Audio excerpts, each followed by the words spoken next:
Vamos abrir lá em Apocalipse. Nós estamos aqui com uma série de mensagens sobre as 7 cartas, as 7 igrejas do Apocalipse, né? Nós estamos nessa série estudando.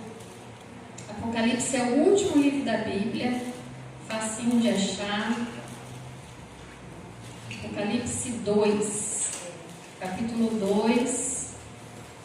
A partir do verso 12, não, 18.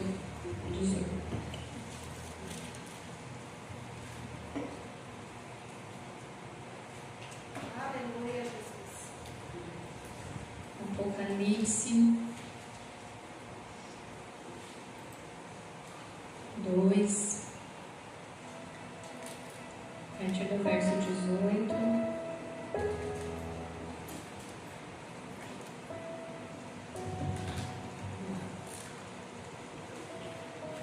Apocalipse 2, verso 18. Do verso 18 ao verso 29 nós vamos estudar hoje. Vamos ler inicialmente os 2 primeiros versículos, depois a gente ora e comenta a palavra. Amém? Amém.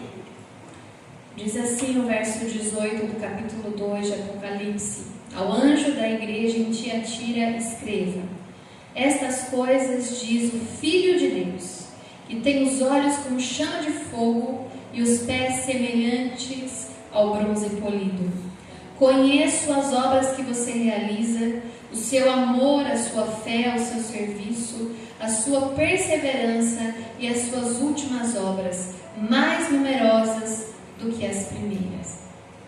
Senhor, em nome de Jesus, eis aqui a tua palavra. A tua palavra que é santa, a tua palavra que é bendita. Em nome de Jesus, que o Senhor possa abrir os nossos ouvidos nesta manhã, os nossos olhos nesta manhã, para que nós estejamos atentos àquilo que o Senhor deseja nos ensinar, para que nós possamos aprender aquilo que nós precisamos aprender nesta manhã. Que os nossos corações, Senhor, sejam terra fértil, onde a semente da tua palavra, que é sempre boa, possa cair e possa, Senhor, germinar, crescer, florescer e frutificar em nós e através de nós. E que todo mal que vem trazendo desânimo, cansaço, tristeza e sono seja repreendido agora em nome de Jesus, e que somente o teu Espírito tenha liberdade para falar conosco. Usa a minha vida, Senhor, para falar aquilo que está no teu coração. Que nós sejamos cheios da tua presença. Que nós sejamos, Senhor, quebrantados diante de ti nesta manhã, neste lugar, pela tua palavra. Em nome de Jesus. Amém. Amém, queridos? Amém. Glória a Deus. Nós estamos então estudando as cartas de Apocalipse. E nós estamos na 4ª carta. E eu quero fazer uma retrospectiva um pouquinho do que nós falamos até aqui. Então, nós começamos esse estudo dizendo que quem escreveu essas cartas às 7 igrejas, naquela época em que elas foram escritas, foi o apóstolo João. O apóstolo João, discípulo de Jesus, era um discípulo íntimo de Jesus, que estava com Jesus, onde Jesus estava, João estava pertinho. E ele foi o único discípulo que foi até Jesus quando ele foi crucificado. Todos os outros discípulos foram embora porque temiam serem presos, serem mortos por causa de Jesus, mas João não. João estava com Jesus até o último suspiro de Jesus. João estava lá. João tinha intimidade com o Senhor, por isso lhe foram reveladas coisas grandes e maravilhosas. E a gente viu aqui, umas semanas atrás, quando eu falei sobre a igreja de Esmirna, que João, ele não abria mão de estar com Jesus. Ele tinha intimidade com Jesus. E todos aqueles que têm intimidade com Jesus recebem grandes revelações. Então, se nós desejamos ter grandes revelações nas nossas vidas, nós precisamos ser íntimos de Jesus, assim como João também foi. E João estava preso na ilha de Patmos, porque naquela época os cristãos eram perseguidos por não adorarem o imperador. Existia um imperador naquela época que exigia adoração para si, como se ele fosse um deus. E João se negava a fazer isso e continuava pregando o evangelho de Jesus. E por isso ele foi preso. Ele estava preso numa ilha chamada Patmos, e nessa ilha ele escreve essas cartas. E a gente viu também que João somente escreve aquilo que Jesus está ditando, aquilo que Jesus está falando. Ele está lá preso na ilha de Patmos e ele recebe uma visão espiritual, uma visão de Jesus. E Jesus começa a falar com João e fala: João, escreva para essa igreja, escreva isso. E ele começa a escrever. E a gente viu aqui algumas cartas já. A gente já viu uma carta à igreja de Éfeso, foi a primeira carta que foi escrita, onde Jesus fala que conhece as boas obras dessa igreja, que sabe que ela faz coisas muito boas, mas que tem uma coisa que ela deixou, que foi o primeiro amor. A igreja de Éfeso era uma igreja boa aos olhos das pessoas. Ela fazia as coisas que tinham que ser feitas, ela funcionava como deveria funcionar, mas ela tinha esquecido o primeiro amor. Ela tinha esquecido o primeiro amor ao Senhor, a Jesus. Então nós vimos que isso também se aplica à igreja de hoje, às nossas vidas, que muitas vezes nós estamos no automático fazendo as coisas, mas nos esquecendo de ter a intimidade com Jesus, de ter o nosso momento com Ele, de nos alegrarmos e sentirmos a necessidade de estarmos na presença dEle. Essa foi a carta à igreja de Éfeso. Nós vimos também uma carta à igreja de Esmirna, que era a igreja perseguida. Ela não tinha nenhuma repreensão. Jesus estava fortalecendo essa igreja, porque ela mantinha a sua fé, mesmo com tamanha perseguição. Naquela época, naquela igreja de Esmirna, os cristãos eram perseguidos, presos, mortos. Eles não negavam a sua fé. E nós vimos que hoje em dia também existem países em que cristãos também são perseguidos.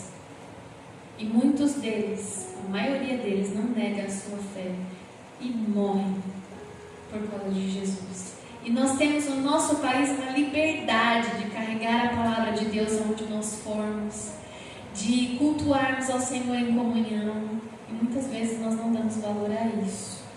Então foi a igreja de Esmirna que nós vimos. Na semana passada nós vimos a igreja de Pérgamo. A igreja de Pérgamo era uma igreja que se aliou ao Estado. A igreja e políticas e a política em união, fazendo a vontade do Estado e não fazendo a vontade do Senhor. Nós vimos isso na semana passada. E hoje nós vamos ver a igreja de Tiatira. Por que a igreja de Tiatira? Porque era o nome da cidade. Então a igreja que estava naquela cidade chamada Tiatira. Então vamos falar um pouquinho dessa cidade, né? Como que era essa cidade?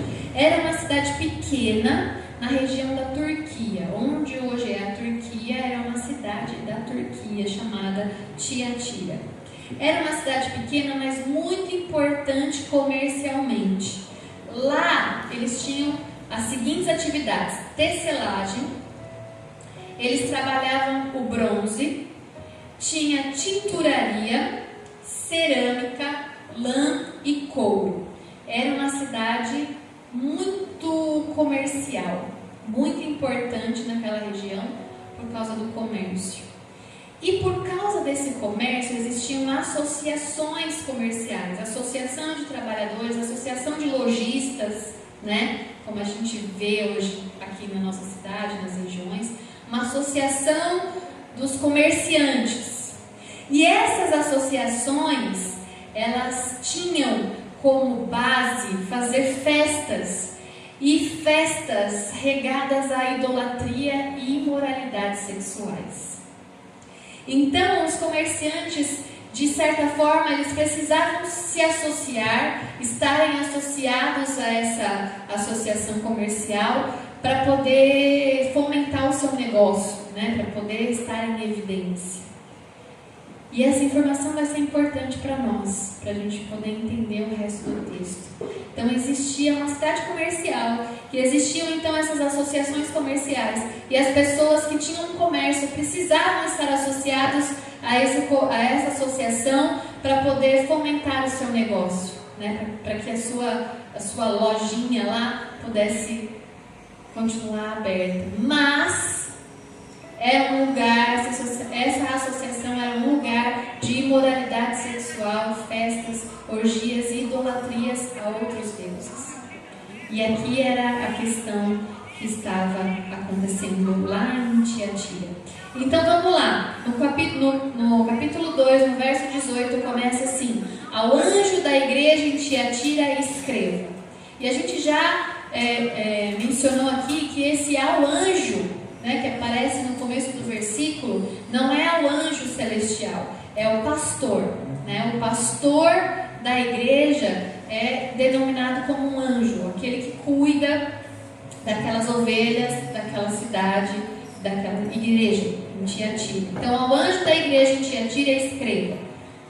E aí começa dizendo, Jesus falando e João escrevendo: estas coisas diz o Filho de Deus, que tem os olhos como chama de fogo e os pés semelhante ao bronze polido.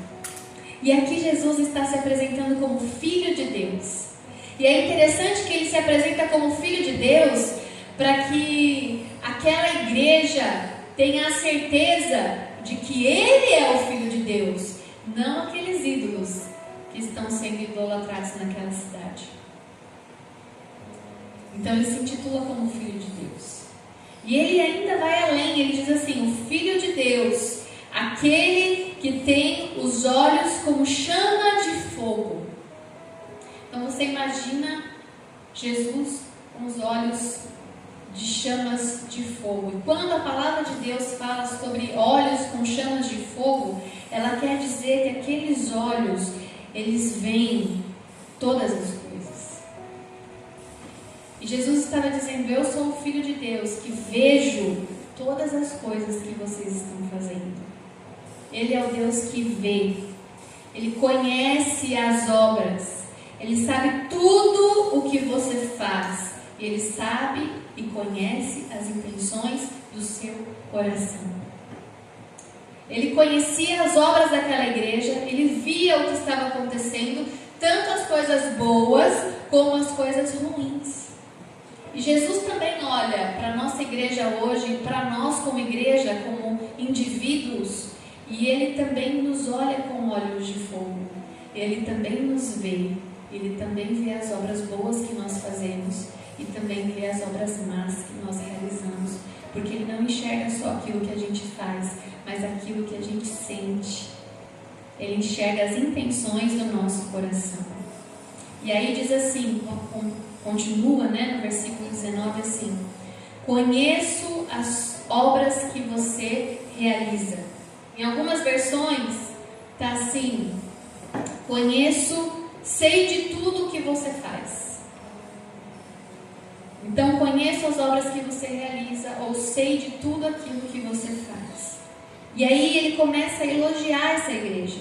E ele diz assim: eu conheço as coisas boas que você faz. E ele fala assim, ó: eu conheço o amor, a sua fé, o seu serviço, a sua perseverança e as suas últimas obras mais numerosas que as primeiras.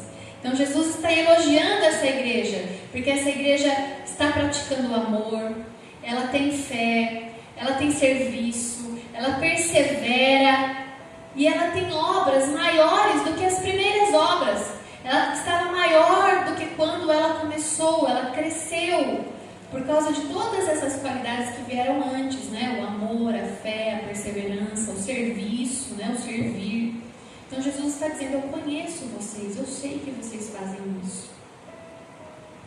Aí no versículo 20 ele já começa a falar assim: tenho porém contra você o fato de você tolerar que essa mulher, Jezabel, que se declara profetiza, não somente ensine, mas ainda seduza os meus servos a praticar a prostituição e a comer coisas sacrificadas aos ídolos.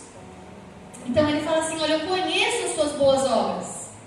Você está indo bem, mas tem uma coisa que não está bem. O fato de você tolerar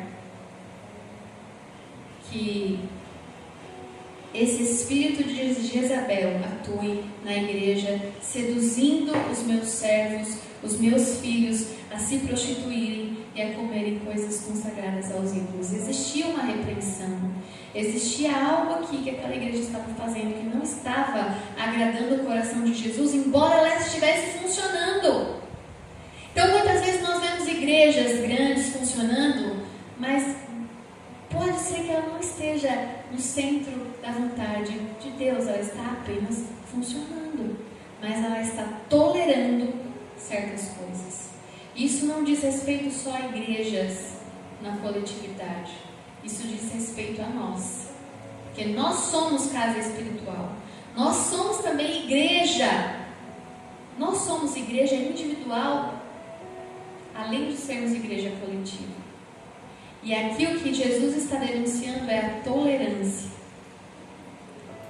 Ele condena a prática, mas a tolerância também é condenável. E quantas vezes nós dizemos, né, mas eu não faço isso que eles fazem.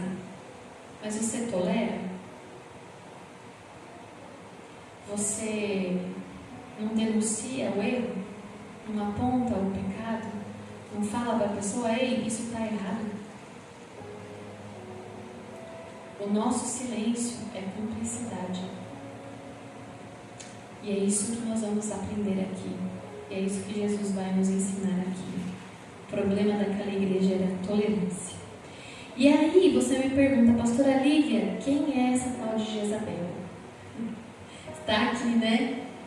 Essa mulher, Jezabel, quem é essa mulher Jezabel? Não tem nenhuma Jezabel aqui na igreja. Quem é essa Jezabel? Me mostra quem é. Que a gente já dá um jeito, mas não é uma pessoa, é um espírito. Por quê? Se você quiser anotar aí, lá em 1 Reis, no capítulo 16, tem a história de Jezabel. A gente não vai estudar aqui, porque senão a gente vai se alongar muito. Mas eu vou resumir um pouquinho aqui. Jezabel, ela era uma princesa fenícia, era de uma tribo, de um povo que não era o povo de Deus. E Deus tinha sido muito específico com Israel, para que eles não se misturassem com outras nações, porque outras nações tinham outros deuses, outras culturas, outros costumes, e que se eles se aliançassem por meio de casamento com esse povo, eles seriam contaminados por essas outras doutrinas, esse paganismo que existia na época. Só que o rei Acabe de Israel não atendeu essa ordenança do Senhor, e ele se casou com Jezabel, que era uma princesa fenícia de outra nação, porque naquela época os reis tinham o costume de se casarem com filhas de reis vizinhos de outras nações para ter aliados e alargar a sua influência, né? Ter uma influência maior nos reinados. Então eram casamentos estratégicos. Mas Deus tinha falado para Israel não fazer isso. E o rei Acabe se casou com Jezabel, que era uma pessoa muito autoritária. Ela, junto com o rei Acabe, começou a ser rainha de quem? De Israel. E ela era adoradora do deus Baal. Existia um deus lá nessa nação fenícia chamada Baal, e ela levou esse deus para Israel. Ela colocou um templo lá e fez com que todos adorassem a esse deus Baal. E foi na mesma época de Elias. Lembra do profeta Elias, que desafiou os profetas de Baal? Era nessa época. E Jezabel fez isso. Falou que todo mundo tinha que adorar esse deus Baal. E ela era profetisa cultual.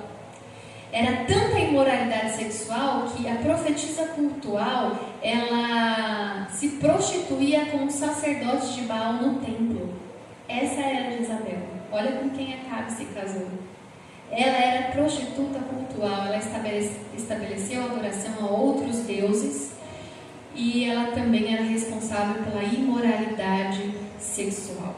E aqui, Jesus está condenando esse espírito de Jezabel. Não era a Jezabel que voltou, não. Era um espírito que atuava naquela igreja, trazendo idolatria, imoralidade sexual e fazendo com que aqueles filhos de Deus que estavam naquela igreja pecassem nesse sentido. Era esse espírito que atuava lá. E esse espírito de Jezabel atua hoje também em várias igrejas. E também pode atuar na nossa vida, se a gente não tiver os olhos atentos, não vigiarmos nesse sentido. Era isso que Jesus estava denunciando. Porque lembram que a gente falou sobre as associações comerciais? Que eles faziam festas, cultuando outros deuses e tendo festas pagãs com imoralidade sexual? Era isso que estava acontecendo. Então as pessoas que frequentavam essa igreja, que tinham comércio, se viam num dilema. Eu participo dessas associações comerciais e dessas festas para que o meu trabalho, o meu comércio continue, ou eu deixo de me associar a isso e fico firmado na palavra, o que eu faço? E muitas pessoas nessa igreja estavam abrindo mão da palavra de Deus, sendo seduzidos por essas associações, por essa imoralidade sexual, por essas festas pagãs, para terem sucesso na vida.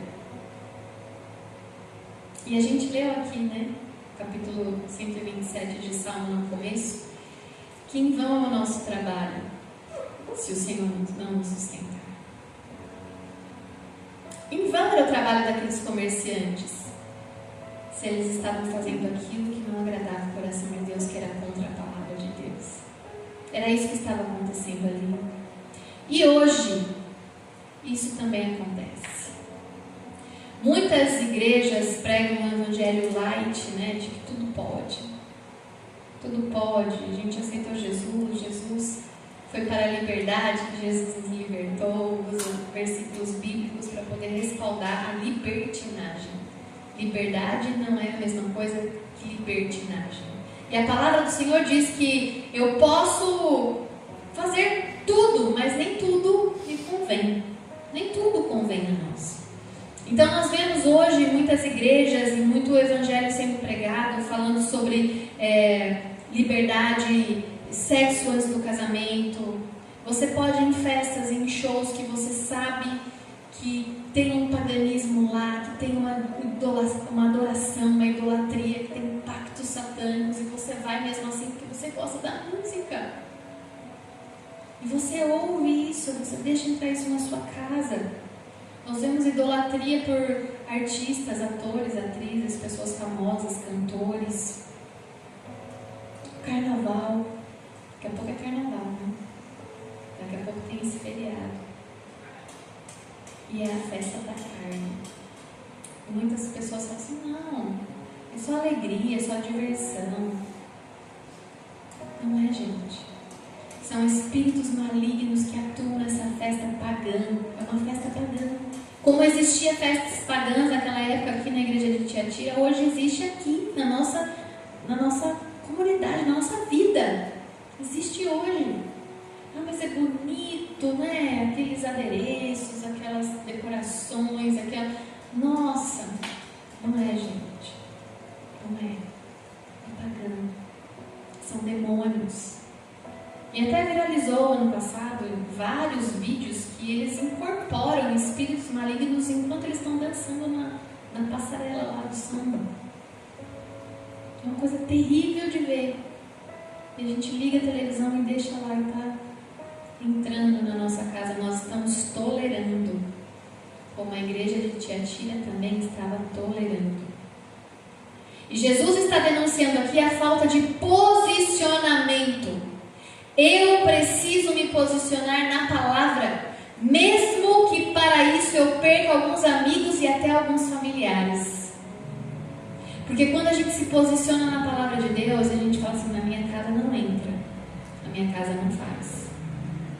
Eu não compactuo com isso. Você pode até fazer, mas eu não concordo. Eu preciso me posicionar, mesmo que isso desagrade o coração de algumas pessoas, mas agrade o coração de Deus. Hoje, falsos profetas, eles falam o que a gente quer ouvir, mas aquilo que Deus nunca disse. Deus nunca disse. O profeta é a boca de Deus, ele fala aquilo que está no coração de Deus. E existem muitos falsos profetas hoje que falam aquilo que você deseja ouvir em troca de um pix, porque tem muito isso na internet. Mas não foi Deus que disse, não foi Deus que falou. E a nossa falta de posicionamento, muitas vezes, diante das situações, é falta de temor ao Senhor. E o temor ao Senhor não é medo de Deus, é respeito por Ele. E sabe quando nós respeitamos o Senhor? Quando nós entendemos 3 questões sobre Ele. A primeira é: Deus vê.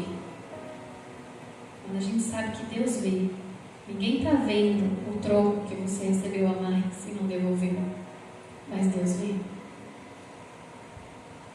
Ninguém vê aquilo que você está assistindo no celular ou na televisão, mas só você, mas Deus vê.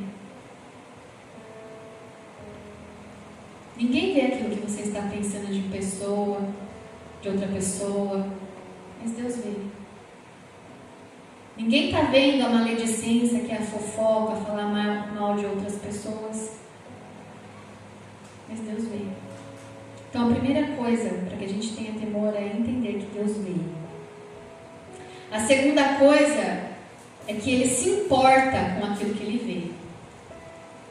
Porque a gente viu aqui que Ele viu todas as boas obras dessa igreja, que Ele reconheceu as coisas boas, mas que existia uma coisa ruim, que Ele estava vendo aquela coisa ruim e que Ele se importava com aquilo que Ele estava vendo.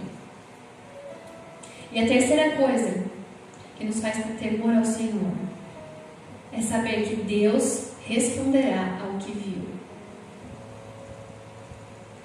Deus vê, Ele se importa com o que vê e Ele responderá ao que viu. E a gente vai ver aqui que Ele responderá ao que viu. E a gente viu lá no começo que ele diz que é filho de Deus, que ele tem olhos como chamas de fogo, e ele fala que os seus pés é como bronze polido. E o bronze, olha só que interessante, aquela cidade trabalhava o bronze. Então Jesus estava falando com aquilo que aquela cidade conhecia. Ele tinha pés de bronze polido. O bronze, ele é feito em a mistura de alguns metais em altas temperaturas. E falava sobre limpeza, retidão, pureza. E ele dizia para aquela cidade: eu responderei ao que vejo, com essa limpeza e essa retidão que eu tenho. E é isso que Jesus fala para nós: eu estou vendo o que vocês estão fazendo, eu estou me importando com o que vocês estão fazendo, e eu vou responder ao que eu estou vendo. E aí ele continua aqui no versículo 21. Dei-lhe tempo para que se arrependesse, porém ela não quer se arrepender da sua imoralidade. Eis que farei com que fique acamada e trarei grande tribulação aos que com ela adulteram, caso não se arrependam das obras que ela incita. Há uma janela de oportunidade, porque Deus fala que eu dei um tempo para que ela se arrependesse. Ele deu um tempo para arrependimento porque é a graça de Deus para nós esta manhã. Caso nós estejamos olhando para dentro de nós e estejamos vendo que estamos falhando em algo, que não está agradando o coração de Deus? Ele vê. As pessoas não estão vendo, mas ele vê. Ele se importa com o que vê. E ele vai responder ao que viu. E aqui ele está falando, eu dei uma janela de oportunidade. E a nossa janela de oportunidade é hoje. Não é amanhã, porque amanhã pode não dar tempo. É hoje. A graça de Deus é para hoje. E aí ele fala, aquele que não se arrepender, continuar fazendo tais coisas, continuar tolerando tais coisas, vocês vão ficar acamados, doentes. E aqui não é uma doença física, é uma doença espiritual. É aquilo que te afasta da presença de Deus. A questão aqui não é só praticar, é tolerar. Tolerar. E a gente precisa saber que confrontar o pecado de alguém pela palavra de Deus é necessário. E muitas vezes quando o pastor chama a atenção, não é porque ele é ruim, que ele é mau. É porque Deus vai requerer dele que ele te ensine. Porque se você for para o inferno, porque ele não te ensinou, ele vai ser cobrado por isso. Olha que responsabilidade. E muitas vezes nós não queremos falar porque a gente não quer causar um desconforto nas pessoas. E não é só o pastor que pode chamar a atenção. Todos nós, que nós somos irmãos do mesmo Jesus. Nós somos filhos do mesmo Pai. Então nós podemos chamar a atenção dos nossos irmãos pela palavra de Deus, não por aquilo que eu acho, não por aquilo que eu faria, mas por aquilo que a Bíblia me ensina. Eu quero abrir com vocês agora, deixa marcadinho aí que a gente vai voltar, mas eu quero abrir em Mateus, no capítulo 18. É muito sério, queridos, porque muitas vezes a gente fala assim, não quero me desgastar, não vou falar nada não, deixa a pessoa que a vida ensina.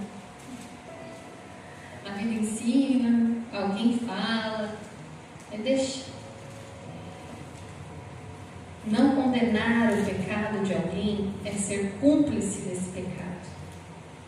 Mateus 18, do 15 ao 17. Diz assim: se o seu irmão pecar contra você, vá e repreenda-o em particular. Se ele ouvir, você ganhou o seu irmão. Mas se não ouvir, leve ele ainda com você, uma ou duas pessoas, para que pelo depoimento de 2 ou 3 testemunhas, toda a questão seja decidida. E se ele se recusar a ouvir essas pessoas, exponha o assunto à igreja. E se ele se recusar a ouvir também a igreja, considere-o como gentil e publicano. Então aqui está dizendo que nós precisamos confrontar o pecado. Se nós sabemos que alguém está errando e nós não falamos, o nosso silêncio é também pecado. Porque a gente tem que zelar também pela vida dos nossos irmãos.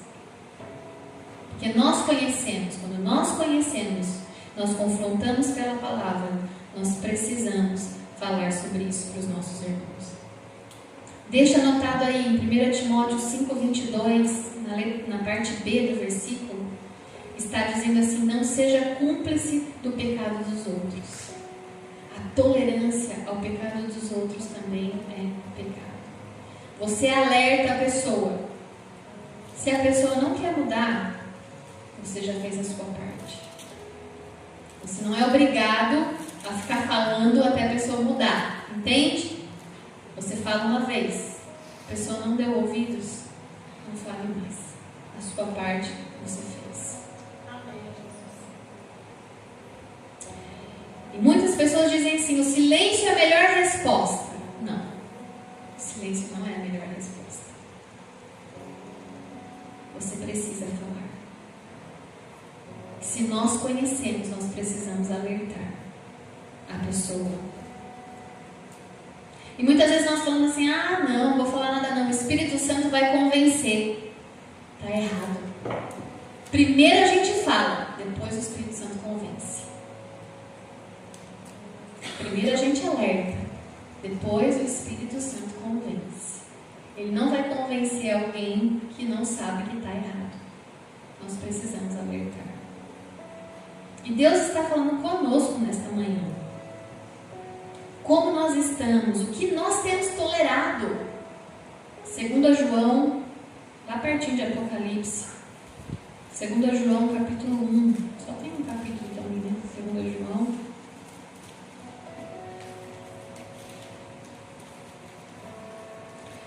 Então, Jesus está alertando essa igreja de Tiatira que ela está pecando pela tolerância. Ela está fazendo vistas grossas para todos aqueles comerciantes que estão se associando àquelas associações, estão participando de festas pagãs, de idolatria a ídolos, de imoralidade sexual. A igreja está falando, deixa. Quer curtir o carnaval? Vai, curte o carnaval, depois você volta para a igreja, está tudo certo. É mais ou menos isso que estava acontecendo lá. Pode, não. A Bíblia fala que não pode, mas pode, aí depois você volta. Era isso que estava acontecendo. E muitas vezes isso acontece conosco também. Não existe pecado grande ou pecado pequeno. A mentira também é um pecado. Maledicência, que é falar mal, fofoca também é. Várias coisas. Não é só essas coisas grandes, né? Então aqui, 1 João. Primeiro não, né? Falei segundo, né? 2 João, eu estou errado aqui. 2 João, capítulo 1, a partir do verso 9 até o 11, fala assim, todo aquele que vai além da doutrina de Cristo e nela não permanece, não tem Deus. Olha que interessante, todo aquele que vai além da doutrina, não é, Jesus não falou isso, a Bíblia não fala, a Bíblia não diz que é para fazer isso, a Bíblia condena essa prática, mas mesmo assim eu vou. Essa é a doutrina além da doutrina de Cristo, e quem nela permanece, não tem Deus. O que permanece na doutrina, esse tem tanto o Pai como o Filho. Se alguém for até vocês e não levar esta doutrina, não o recebam em casa, nem lhe deem as boas-vindas, porque aquele que lhe dá boas-vindas se faz cúmplice das suas obras más. Não é que a gente não vai receber as pessoas em casa, mas é o que a gente tem deixado entrar e contaminar o nosso coração, a nossa casa, através das redes sociais, através de pessoas que têm outras doutrinas e querem nos convencer que as doutrinas deles são verdadeiras. Nós temos tolerado. Deixa esse canal aí que está falando uma coisa esquisita, não tem problema, eu me garanto. Não, a gente não pode deixar entrar na nossa casa, na nossa vida, aquilo que não é a palavra de Deus. O que nós temos tolerado? O que nós temos tolerado? E olha que interessante, essa igreja de Tiatira, que deu início à igreja católica romana, lá no ano de 590 depois de Cristo, até 1517, que foi o ano da Reforma Protestante, foi o auge dessa igreja. E por causa dessa tolerância à idolatria que existia ali, foi instituído Maria como Rainha dos Céus. Foi aqui, por causa da tolerância. O primeiro Papa, que é o Papa Gregório, também dessa época, de 590 depois de Cristo. O tolerar o pecado transgride toda uma geração. transgride toda uma vida. E a gente precisa condenar o pecado e não o pecador. Então não significa que a pessoa está errada e eu não vou mais nem olhar na cara dela e não vou tratar ela bem. Porque a Bíblia nos ensina que nós precisamos amar os nossos inimigos e orar por eles, certo? Amar os nossos inimigos e orar por eles. Eu não preciso conviver com essa pessoa, eu não ser contaminada por isso, mas eu não posso destratá-la, porque a graça também está sobre a vida dela, e ela pode aceitar Jesus e reconhecer Jesus como seu Senhor e Salvador e ser liberta desse pecado e desse mal. Então muitas vezes nós confundimos condenar o pecado que a pessoa pratica com aquilo que ela é, uma pessoa, e não é isso que a Bíblia nos ensina. O tolerar é você falar assim: nós sabemos que a Bíblia condena o homossexualismo. Sabemos. Eu vou condenar o homossexual? Não. Vou condenar a prática. Aquilo que ele pratica não está de acordo com a Bíblia. Então, se ele vem falar comigo e pedir minha opinião, eu não vou falar, cada um faz o que quiser. Eu vou falar assim: olha, a Bíblia, na qual eu acredito, a palavra de Deus, fala que essa prática não é correta. Mas eu amo a sua vida. E é por isso que eu estou te falando. Não é correto, mas você faz o que você quiser. Aí tá certo. Eu sou o que decide. Então o pecado, nós apontamos e condenamos o pecado, não o pecador. Mas nós precisamos nos posicionar. Porque tem muita igreja falando: não tem problema, Deus ama todos, todos somos filhos de Deus, Ele se importa com o seu coração. Se você é uma pessoa boa, continue no pecado. Nós não podemos ser assim. Nós precisamos nos posicionar. E muitas vezes nós temos medo de nos posicionar porque a gente não quer causar um desconforto, não quer perder a amizade. Mas a gente precisa posicionar. A gente precisa falar: meu querido, você precisa vir à igreja. Porque é na igreja que a gente cumpre o nosso propósito de vida. Você buscar a Deus na sua casa, que lindo, mas não é suficiente. É egoísta da sua parte ficar em casa, porque as pessoas precisam de você lá, e você precisa das pessoas. Nós precisamos uns dos outros. Nós crescemos em comunhão, nós crescemos em comunidade. Jesus não deixou a igreja à toa. Existe um movimento aí de desigrejados. As pessoas dizem: eu não preciso ir para a igreja. Deus mora no meu coração, eu cultuo a Deus na minha casa. Mas que egoísta isso! Deus não te criou para ser sozinho. Deus te criou para ajudar outras pessoas, para que outras pessoas te ajudem. E é na comunidade que nós fazemos isso. Cada um na sua função, no seu papel, funcionando como uma engrenagem perfeita. Nós precisamos falar. Mas falou uma vez, não precisa falar 50. Pode falar uma vez só. Seu papel você fez. Querido, você precisa estar conosco. Nós sentimos a sua falta. Nós precisamos de você. Você precisa nos ajudar e nós precisamos ajudar você. A gente precisa falar. Porque a gente tolera. E a tolerância é cumplicidade com o erro também de outras pessoas. E essa igreja, lá em Apocalipse, vamos voltar lá, estava assim, tolerando, não só praticando, né? Porque lá naquela igreja existiam as pessoas que faziam parte dessas associações comerciais, que iam nessas festas, que praticavam imoralidade sexual, que praticavam idolatria, mas tinham pessoas nessa igreja que não faziam.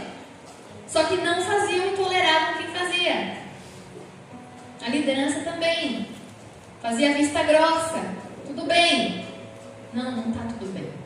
E essa tolerância foi gerando essa raiz de idolatria e foi gerando toda essa cultura aí da igreja católica, apostólica romana que começou ali. Interessante que nessa época, como ela foi começou em 590, né? Depois de Cristo, essa questão de inserir ídolos, né, na igreja, lá no ano de 1369, existiu um teólogo reformador chamado John Huss. Olha que interessante a história dele. John Huss era um teólogo reformador que ele começou a contestar as doutrinas católicas, essa idolatria, ele começou a contestar. E ele foi queimado vivo em praça pública. Acenderam uma fogueira, colocaram ele lá, diz que ele morreu cantando e glorificando e entregando sua vida para Jesus. E antes de morrer, ele lançou uma profecia. Ele disse assim, hoje vocês matam um ganso magro. Daqui 100 anos surgirá um cisne que ninguém poderá matar. Sabe de quem ele estava falando?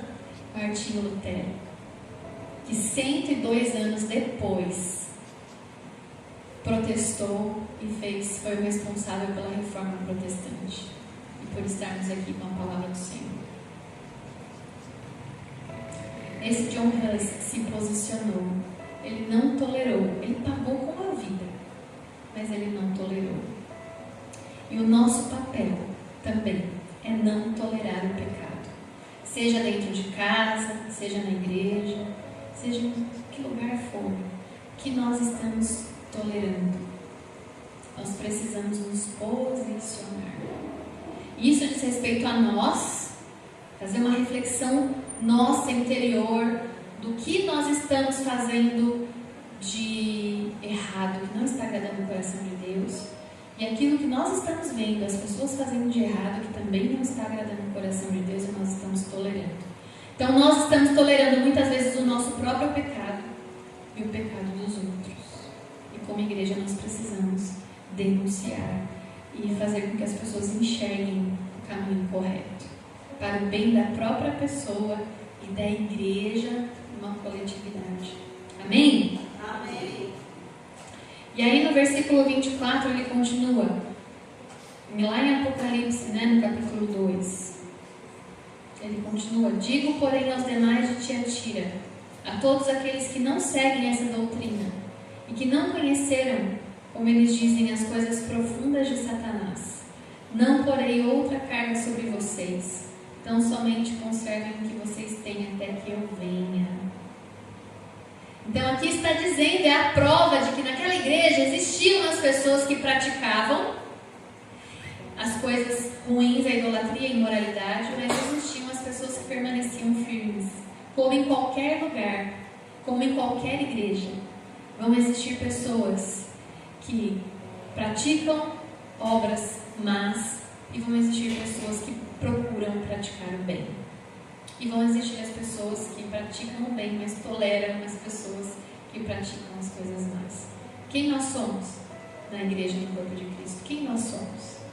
Porque essa carta de Apocalipse, ela foi escrita para aquela igreja naquela época, mas como ela está na Bíblia, e a Bíblia é uma palavra atual, ela serve para nós, para a nossa igreja e para nós como indivíduos.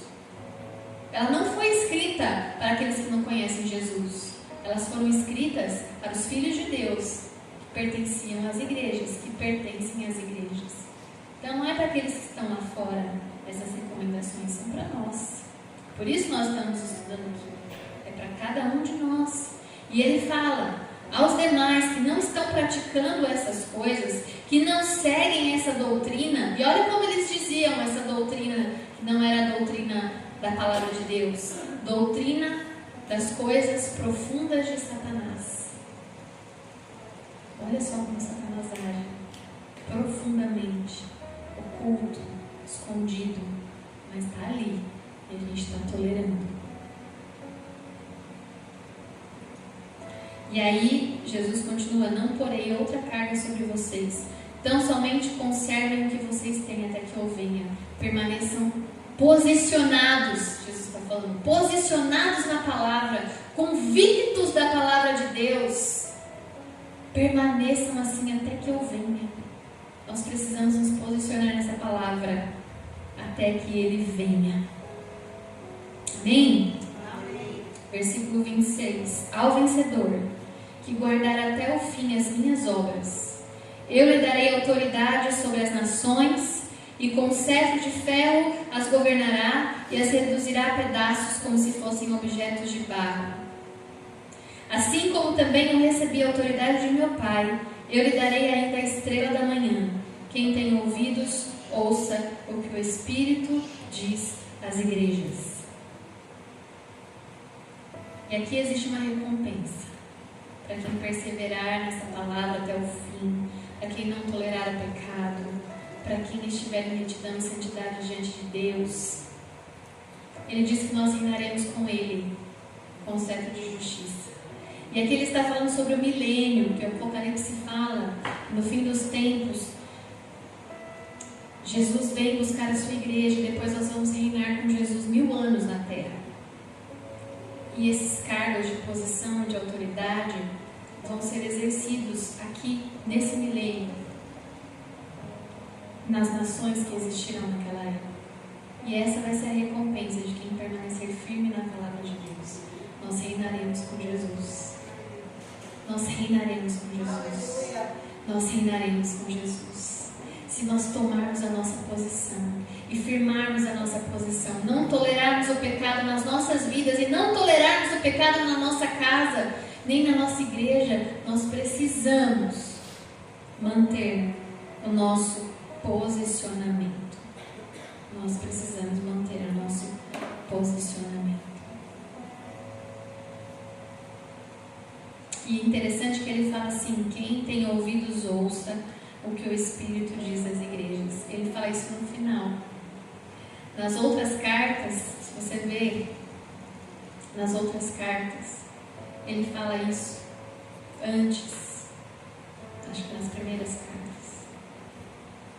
Por quê? Porque nem todo mundo nessa altura está ouvindo aquilo que Jesus tem a dizer. Então ele fala: vocês que estão ouvindo até o final, ouçam o que eu estou dizendo. E o Espírito Santo está aqui nesta manhã, falando com cada um de nós. Eu creio que não é à toa que nós estamos ouvindo sobre esses ensinamentos das cartas às igrejas do Apocalipse, 7 igrejas do Apocalipse. Não é à toa. Não é somente para nós conhecermos como eram essas igrejas, não é somente como que funcionavam as coisas antigamente, não é só conhecimento. Nós estamos aqui conhecendo a palavra para praticar a palavra. Porque se nós permanecermos até o fim, nós receberemos essa recompensa. Porque se nós praticarmos essa palavra, estaremos agradando o coração de Deus. E estaremos funcionando como o corpo de Cristo. Para que a igreja se fortaleça, se levante diante de tantas coisas más e ruins que estão acontecendo à nossa volta. O papel da igreja é denunciar o pecado. E a igreja não tem querido fazer isso para não causar um desconforto com as pessoas.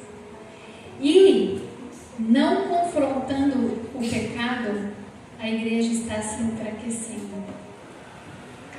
A gente vê o crescimento de muitas outras religiões hoje em dia. Elas não mudam de posição para agradar as pessoas, mas nós muitas vezes mudamos. E nós não podemos mudar. Nós precisamos permanecer firmes. Que a gente possa aprender com essa igreja de Tiatira, que era uma igreja boa, que fazia boas obras, que tinha amor, que tinha fé, que tinha perseverança, que tinha serviço, mas que tolerava o pecado. Que a gente possa fazer tudo isso: amar, ter fé, servir, perseverar, ter mais obras do que as primeiras, mas que a gente não tolere aquilo que Deus não aprova. Não tolere aquilo que Deus não aprova. nem na sua vida e nem na vida de outra pessoa. Amém? Amém. Amém, queridos? Vamos orar. Senhor, em nome de Jesus, nós ouvimos a Tua voz nesta manhã. O Senhor nos diz: quem tem ouvidos, ouça o que o Espírito diz às igrejas. E nós ouvimos atentamente aquilo que o Senhor está dizendo a nós nesta manhã. E nós colocamos, Senhor, diante de Ti os nossos corações e nós Te pedimos perdão por tudo aquilo que nós temos tolerado na nossa vida, por todo o pecado que nós temos tolerado na nossa vida, que nos afasta de Ti. Nós Te pedimos perdão por todo o pecado que nós temos tolerado na nossa casa, na igreja, na vida dos nossos irmãos. Nos perdoa, Senhor, pela nossa falta de posicionamento muitas vezes. Nos perdoa, Senhor, por sermos cúmplices muitas vezes dos pecados de outras pessoas. E que nós tenhamos ousadia, Senhor, e intrepidez para denunciar o pecado nosso e do nosso próximo, de acordo com a Tua palavra. Não de acordo com aquilo que achamos, pensamos, sentimos, mas de acordo com a Tua palavra. Nós colocamos diante de Ti as nossas vidas, pedimos perdão. Nós colocamos a vida, Senhor, dos nossos irmãos, todos aqueles que vêm à nossa mente agora. Nós colocamos a vida dos nossos irmãos, dos nossos familiares, que estão cegos e surdos para a Tua palavra, que estão vivendo egoisticamente para si mesmos. Nós colocamos estas pessoas nas Suas mãos. Que o Espírito Santo as convença do erro, do pecado, da justiça e do juízo, e que elas voltem os seus olhos para Ti, Senhor. Que elas voltem os seus olhos para Ti. E que nós sejamos usados para alertá-las sobre o mal que elas estão praticando. Em nome de Jesus. Que haja, Senhor, essa janela de graça, essa janela de oportunidade nas nossas vidas e na vida dos nossos irmãos, na vida da igreja, para que nós possamos nos arrepender verdadeiramente do mal que nós temos praticado, do mal que nós temos tolerado. Que haja uma mudança de mente, uma mudança de atitude a partir de hoje nas nossas vidas. Que a igreja, Senhor, cresça uma igreja forte, uma igreja de amor, de fé, de serviço, de perseverança, mas uma igreja que não tolere o pecado, que não tolere aquilo que o Senhor não aprova. Que essa seja a nossa oração e que nós possamos, Senhor, ter o temor do Senhor nas nossas vidas, o respeito por Ti, sabendo que o Senhor vê, que o Senhor se importa com o que vê e que o Senhor responderá aquilo que viu. Que nós possamos ter essas certezas e, consequentemente, a convicção de que nós precisamos honrar a Tua palavra, honrar o Teu sacrifício e viver em retidão e em santidade, sem tolerar o pecado na nossa vida, no meio de nós, aonde nós estivermos. Seja uma transformação de mente e de atitude nessa manhã, em nome de Jesus. Amém. Amém, queridos? Amém. Que a gente possa ter essa certeza de que o Senhor nos ensina para que a gente viva uma vida de santidade e adoração aqui. Amém?